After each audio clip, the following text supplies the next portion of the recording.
TFC spiritual ప్రేక్షకులకు స్వాగతం. ఓం వసుదేవసుతం దేవం కంసచాణూరమర్దనం దేవకీ పరమానందం కృష్ణం వందే జగద్గురుం. ఓం శ్రీ రాధాకృష్ణాభ్యాం నమః. అర్జునం వందే జగదేకవీరం కృష్ణం వందే జగద్గురుం. ఈ వారం మనకి ఏ ఏ రాశులలో ఏ ఏ గ్రహాలు ఉన్నాయో 12 రాశులకు కూడా మనం చూద్దాం.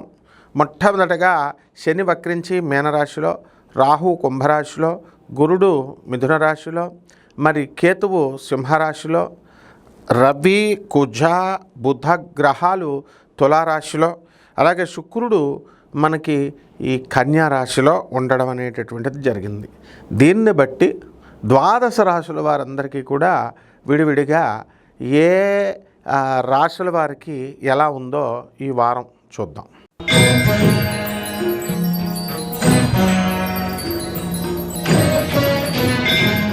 మకర రాశి వారికి అందరికీ కూడా ఆత్మహత్యలు చేసుకోవాలనే ఆలోచనలు వస్తూ ఉంటాయి.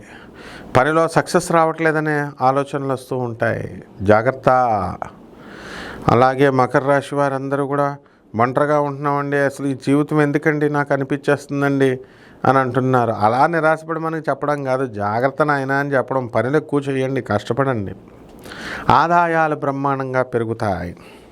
తర్వాత నోటికి సంబంధించినటువంటి దుర్వ్యసనాలు ఎక్కువైపోవడానికి అవకాశాలు ఉంటాయి.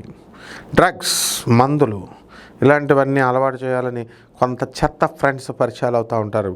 అసలు వాళ్ళ దరిదాపుల్లో కూడా వెళ్ళకండి మీరు. అలాగే చక్కగా మీ సోదరులు డెవలప్మెంట్ అయిపోవడానికి అవకాశాలు ఉన్నాయి. Police department, income tax, commercial tax డిపార్ట్మెంట్స్లో ఉన్నటువంటి వాళ్ళకి ప్రమోషన్లు రావడానికి అవకాశాలు ఉన్నాయి. వ్యాపారాలన్నీ లాస్ అయిపోయామండి అని బాధపడుతున్నటువంటి వాళ్ళంతా కూడా వ్యాపారాలు మీరు ఏమీ లాస్ అవ్వద్దు. ఊరికినే ఆడవాళ్ళు వచ్చారు కదా అని అరుగులు ఇచ్చేస్తే లాస్ అయిపోతే ఏమవుతారమ్మా. తర్వాత ఇంట్లో పెళ్ళని తిడితే ఖచ్చితంగా మీరు డిప్రెషన్కి వెళ్తారు. ఇంతే డిప్రెషన్ అంటే. ఇకపోతే ఆదాయాలు పెరుగుతాయి కదా, డబ్బులు వచ్చేస్తే మిమ్మల్ని ఊరికే ఉంచరు కదా చుట్టాలు, స్నేహితులు. వస్తారు, పార్టీలకి మిమ్మల్ని తీసుకెళ్తారు, మీరు వాళ్ళందరికీ పార్టీలు ఇస్తారు. కాబట్టి జుమ్ జామ్గా మకర రాశి వాళ్ళందరూ కూడా ముందుకు దూసుకెళ్ళిపోతారు. మరి కేసుల్లో ఉన్న మా పరిస్థితి ఏంటండి అంటే, జడ్జీలు మారిపోయారు కదా కోర్టులో, బెంచ్ మీదకి రాలేదు కదా కేసు, ఇంకా సంవత్సరాలు అవుతాయి.